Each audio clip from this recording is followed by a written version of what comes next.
વાત કરીએ તો દર બુધવારે કેબિનેટની બેઠક મળતી હોય છે, જો કે હવે કેબિનેટ બેઠકને લઈ સમાચાર મળી રહ્યા છે આવતીકાલે રાજ્યની કેબિનેટ બેઠક નહીં મળે। મુખ્યમંત્રી ભૂપેન્દ્રભાઈ પટેલ જેમની અધ્યક્ષતામાં કેબિનેટની બેઠક મળતી હોય છે, જો કે સીએમના વ્યસ્ત કાર્યક્રમને કારણે આ કેબિનેટ બેઠક ન કરવાનો નિર્ણય લેવાયો છે।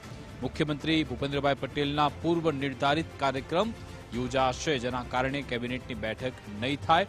પૂર્વ નિર્ધારિત કાર્યક્રમને પગલે આ બેઠક રદ કરવામાં આવી છે। આ અંગે વિસ્તૃત વિગત આપશે ફોનલાઈન પર નિકુંજ જાની જોડાઈ ગયા છે। જી નિકુંજ। ચિંતા સામાન્ય રીતે અઠવાડિયાના બુધવારે રાજ્યના કેબિનેટ મંત્રીઓની કેબિનેટ બેઠક મળતી હોય છે, પરંતુ આવતીકાલે બુધવારે રાજ્ય સરકારની કેબિનેટ બેઠક નહીં મળે। મુખ્યમંત્રી ભૂપેન્દ્ર પટેલના અગાઉના નિર્ધારિત કાર્યક્રમો હોવાના કારણે આવતીકાલની કેબિનેટ બેઠક મોકૂફ રાખવામાં આવી છે।